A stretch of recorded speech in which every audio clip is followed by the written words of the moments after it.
What began as a festive night in Chicago's Loop for the annual Christmas tree lighting quickly spiraled into chaos. The city's heart was alive with anticipation, families and friends gathering to share in the holiday spirit, unaware of the storm that was about to break. By 10 p.m., a crowd of nearly 300 young people flooded the downtown streets, turning celebration into mayhem. The energy shifted from excitement to unease as the crowd grew larger and more restless, their presence impossible to ignore. The heart of Chicago's business district became a battleground as the gathering erupted into a full-blown riot. Sirens wailed and blue lights flashed, echoing off the glass towers as police scrambled to respond. Storefronts were threatened, and the sense of public safety vanished in minutes. Businesses that had welcomed holiday shoppers just hours before now faced shattered glass and boarded windows. Police were overwhelmed, unable to contain the sudden surge of violence. Their attempts to restore order were met with resistance as the crowd surged through the streets, outnumbering law enforcement at every turn. The holiday spirit was replaced by sirens and panic, leaving the city shaken. Emergency vehicles raced through the Loop, responding to calls for help as frightened residents and visitors scrambled for safety. This was not a protest or a prank, it was organized lawlessness on a massive scale. The chaos was deliberate, coordinated, and left authorities struggling to regain control. Hundreds of teenagers and young adults, not just a handful of troublemakers, took over the streets. Their numbers and determination overwhelmed any efforts to disperse them. The riot exposed a deep problem, a breakdown of order, and a lack of consequences for criminal behavior. The destruction left behind was a stark reminder of how quickly peace can unravel. The Loop's bright lights, usually symbols of prosperity, instead illuminated chaos that made national headlines. The world watched as Chicago's iconic skyline became the backdrop for unrest and disorder. The timing, right after a public celebration, underscored the disregard for community and safety. What should have been a joyful night ended in fear and uncertainty for many. What should have been a night of unity became a symbol of the city's struggle with lawlessness. Residents and business owners were left to pick up the pieces, questioning how such chaos could erupt so quickly. The physical damage could be fixed, but the blow to Chicago's reputation and residents' peace of mind will linger. The scars left behind are more than just broken glass, they are wounds to the city's sense of security. November 21, 2025 will be remembered as the night when control of Chicago's streets was lost. The date is now etched in the city's memory as a turning point, a warning of what can happen when order breaks down. The city now faces urgent questions about leadership, accountability, and the future of public safety. As Chicago looks ahead, the challenge will be to restore trust, rebuild community, and ensure that such a night is never repeated. The most tragic outcome of the riot was the toll it took on Chicago's youth, a generation already facing so many challenges. Amid the chaos, gunfire broke out, 8 teenagers were shot, their lives changed in a matter of seconds as violence erupted around them. The victims ranged from just 13 to 18 years old, each one with dreams and hopes for the future, now forever altered in an instant. For one family, the nightmare was absolute. A 14-year-old boy died from his wounds, leaving a void that can never be filled. He became the sole fatality of the night, a devastating reminder of the real cost of unchecked violence and the fragility of young lives. The other victims now face long, uncertain recoveries, battling not just physical wounds, but emotional scars that may last a lifetime. These were not hardened criminals, but kids caught in a storm created by their peers, swept up in a moment that spiraled out of control. The fact that both perpetrators and victims were so young is a chilling indictment of the environment they're growing up in, one where violence feels inescapable. Where is the guidance, the respect for life, the sense of right and wrong that should protect our children from such tragedy? This was not random violence, it was a symptom of a deeper crisis in the city, one that has been building for years. The progressive policies that have weakened law enforcement and accountability have real, bloody consequences, leaving communities vulnerable and families shattered. On this night, Chicago's children paid the price for political failure, their innocence lost to a system that failed to protect them. The city must now reckon with the roots of this tragedy, confront the hard truths, and recognize the urgent need for real, lasting change to protect its youngest citizens. Chicago police faced a nightmare scenario, outnumbered, under attack, and struggling to restore order. Officers responding to the riot weren't just managing a crowd, they were assaulted by the mob. Rioters used mace and stun guns against police, escalating the danger. At least one officer was hospitalized, a stark reminder of the risks law enforcement faces daily. The violence against police showed a total collapse of respect for authority. Officers had to make split-second decisions to protect civilians, property, and themselves.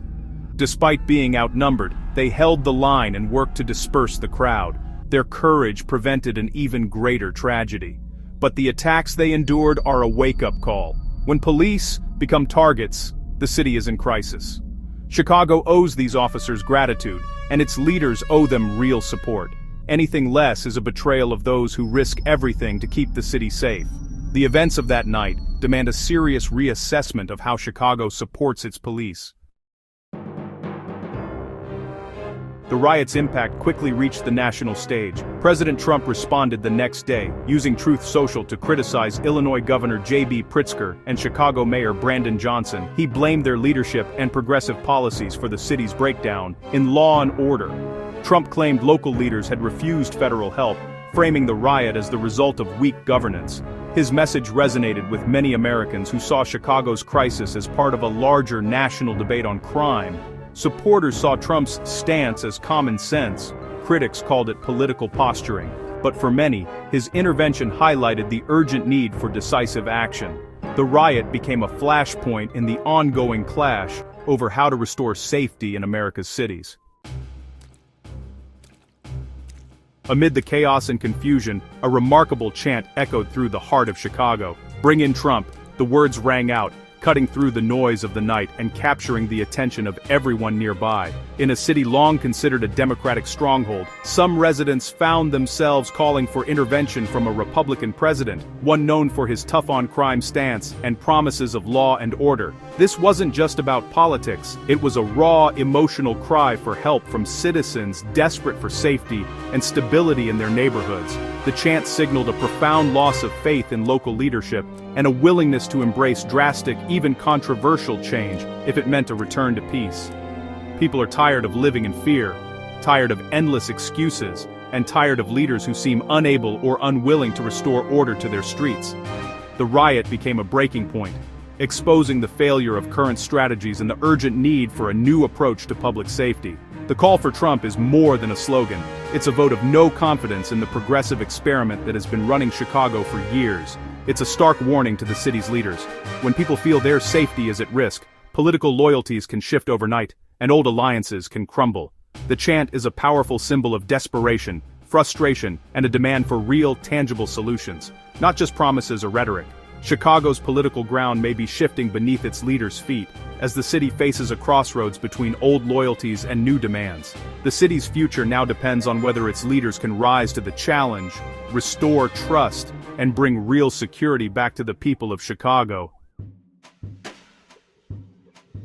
In the aftermath, Chicagoans looked to Mayor Brandon Johnson for answers. His response, focused on long-term solutions and root causes, frustrated many seeking immediate action. Citizens wanted a clear, forceful message: lawlessness will not be tolerated. Instead, the mayor's rhetoric seemed more concerned with political sensitivities than public safety. This perceived weakness emboldened those causing chaos. The pattern isn't new. After a recent brutal train attack, the mayor called it isolated, downplaying public fear. Residents see these events as part of a disturbing trend, not isolated incidents. The disconnect between leadership's words and the reality on the streets is fueling frustration. Chicagoans want leaders who speak plainly and act decisively. The failure to deliver that message has deepened the crisis of confidence in City Hall. The Loop Riot was not an isolated event. It followed a string of shocking crimes. One of the most horrifying was the attack on a Chicago train, where a woman was set on fire by Lawrence Reed.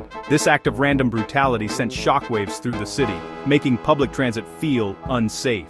Reed was charged with a terrorist attack against a mass transportation system, reflecting the gravity of his crime. The attack shattered the sense of security for everyday commuters. It fueled anxiety and intensified the debate over public safety.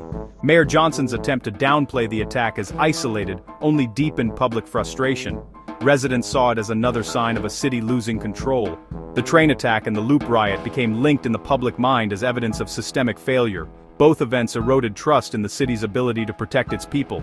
Chicago's leaders now face mounting pressure to act decisively. Lawrence Reed's story is a case study in a broken justice system. With a long history of violent offenses, Reed should not have been free. Despite multiple arrests, a judge released him with an ankle monitor, ignoring prosecutors' warnings. That decision had catastrophic consequences. He allegedly set a woman on fire on a public train. Reed's release highlights the dangers of lenient policies and bail reform. The system meant to protect the public instead put them at risk. Progressive reforms aimed at reducing jail populations are letting dangerous offenders walk free. Judges and prosecutors must be held accountable for these failures. The release of Reed was not just a mistake, it was a systemic failure with devastating results. Chicago's justice system must change to prevent tragedies like this from happening again. The Loop Riot, the train attack, and a failing justice system have pushed Chicago to a breaking point. Residents are scared, angry, and losing faith in their leaders. Calls for "Bring in Trump" reflect a desperate search for order and accountability. The city faces a choice: continue with weak leadership and rising violence, or demand real change. Without action, businesses and families will leave, and Chicago's reputation will suffer. The alternative is strong leadership, full support for police, and real consequences for crime. The future of Chicago depends on its people demanding accountability and safety. The recent violence is a wake-up call that can't be ignored. The failures of progressive policies are now impossible to deny. The whole country is watching to see if Chicago will reclaim its streets or let chaos win.